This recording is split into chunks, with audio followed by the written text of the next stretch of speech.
الحمدللہ صاحب الجلالہ والصلاة والسلام علی نبی صاحب الرسالہ اما بعد۔ رمضان المبارک کے انوارات، اس کی برکات سے اگر کوئی شخص مستفید ہو جائے تو ساری زندگی میں اس کا اثر نظر آتا ہے۔ انسان کے روزوں کو تباہ کرنے والی دو بیماریاں ہیں، ان میں پہلی بیماری بد نظری ہے۔ انسان کی ذرا سی نظر بہکتی ہے، انسان ایسے فتنوں میں مبتلا ہوتا ہے، ایسی معصیت کے گڑھوں میں جا کر گرتا ہے کہ انسان کو نکالنا بھی مشکل ہو جاتا ہے۔ ایسے انسان کو بچانا بہت مشکل ہو جاتا ہے جو عشق مجازی میں مبتلا ہو جائے۔ بہت سارے لوگ ایسے ہوتے ہیں کہ پہلی نظر میں عاشق ہو جاتے ہیں، ایک دفعہ نظر پڑی انسان کے دل میں خیال جم جاتا ہے۔ اس لیے کہتے ہیں کہ نظر ابلیس کے تیروں میں سے ایک تیر ہے، جس چیز پہ پڑتی ہے اس کا عکس دل میں ڈال دیتی ہے، انسان کے دل میں خیال جم جاتا ہے۔ انسان کسی کا عاشق ہو جائے نا، کہ عشق اتنی بری بیماری ہے، عشق اتنی بری بیماری ہے کہ انسان اللہ تعالیٰ کے سامنے بھی کھڑا ہو جائے تو خیال محبوب کا ہوتا ہے۔ سجدے سے زیادہ قرب انسان کو اللہ تعالیٰ کا اور کہاں نصیب ہوگا؟ سر سجدے میں ہوتا ہے، دل محبوب کے پاس ہوتا ہے۔ پہلی تکبیر سے آخری سلام تک انسان کو کہیں اللہ تعالیٰ کی ذات یاد نہیں آتی۔ انسان نماز کے لیے کھڑا ہوتا ہے، رخ قبلے کی طرف ہے، دل محبوب کی طرف ہے۔ تو عشق مجازی انسان کا یہ حال کر دیتی ہے۔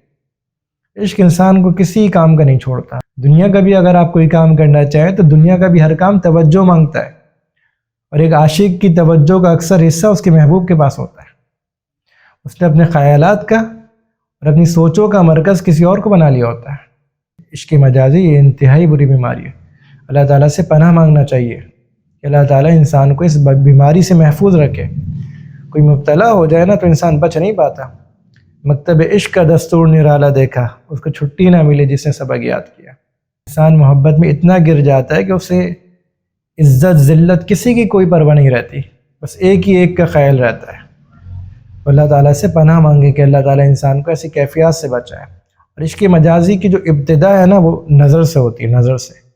ایک دفعہ بد نظری ہو جائے، ایک دفعہ نظر اڑ جائے، ایک دفعہ انسان کسی میں نظر ڈال لینا، اس بد نظری کی نحوست اتنی ہے کہ اس کی انتہا آدمی کو لے ڈوبتی ہے۔ کتنے اچھے اچھے لوگوں کو آپ دیکھیں گے، ذرا نظر بہکتی انسان مبتلا ہو جاتا ہے۔ نظر کی حفاظت کرنا مردوں پر بھی فرض ہے اور عورتوں پر بھی فرض ہے۔ اللہ تعالیٰ نے نظر کی حفاظت کرنا یہ مردوں پر ہی فرض کیا اور عورتوں پر ہی فرض کیا ہے۔ مریض عشق کا آپ کتنا بھی علاج کر لیں نا، شفا نہیں ملتی، بہت مشکل ہو جاتا ہے۔ ناممکن نہیں ہے، ناممکن نہیں ہے، ہو جاتا ہے علاج، لیکن بہت مشکل ہو جاتا ہے۔ کسی کو عشق سے نکالنا، کسی کو محبت سے نکالنا یہ آسان کام نہیں ہے۔ ایک عاشق کی زندگی تصوراتی زندگی ہوتی ہے، اس کا حقیقت سے کوئی تعلق نہیں ہوتا۔ اپنے تصورات میں وہ جیسی ہی چاہتا ہے عمارت قائم کر لیتا ہے، لیکن حقیقت میں دیکھے تو سب مٹی کا ڈھیر ہوتا ہے۔ قرآن حکیم نے کیا ارشاد فرمایا؟ کل للمؤمنین یغضوا من ابصارہم ویحفظوا فروجہم ذلک ازکی لہم ان اللہ خبیر بما یصنعون، کہ مؤمنین کو حکم دے دیجئے کہ اپنی نگاہوں کو نیچے رکھیں، اپنی شرمگاہوں کی حفاظت کریں۔ ذالک ازکی لہم، اور یہی ان کے لیے پاکی کی چیز ہے، یہی ان کے لیے پاکی کی چیز ہے۔ اور آگے اللہ تعالیٰ کیا فرماتے ہیں؟ ان اللہ خبیر بما یصنعون، تم جو کچھ کرتے ہو نا اللہ تعالیٰ اس سے خوب واقف ہے۔ آپ جو کچھ کر رہے ہیں، آپ کے دل میں جو کچھ خیالات اٹھ رہے ہیں، آپ کی نظر نے کیا کردار ادا کیا، اللہ تعالیٰ اس سے خوب واقف ہے۔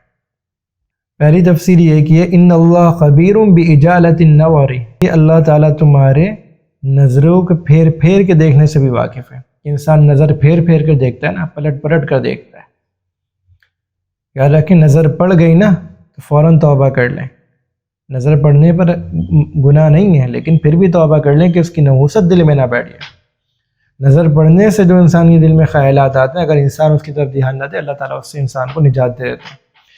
لیکن نظر پڑنے پر دوبارہ نظر ڈالی جائے، نظر کو جما دیا جائے، اس کے خیالات کا پیچھا کیا جائے۔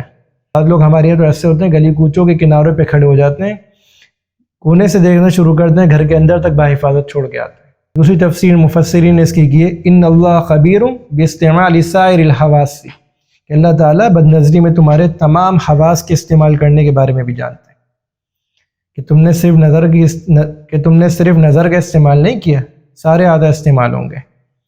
سب سے پہلے تم نے دیکھنے کی قوت کو استعمال کیا، پھر گفتگو کرنے کا دل چاہے گا، پھر گفتگو سننے کا دل چاہے گا، اس کی طرف جانے کا دل چاہے گا۔ ایک نظر کے بہک جانے سے جسم کے سارے اعضاء خراب ہو جائیں گے۔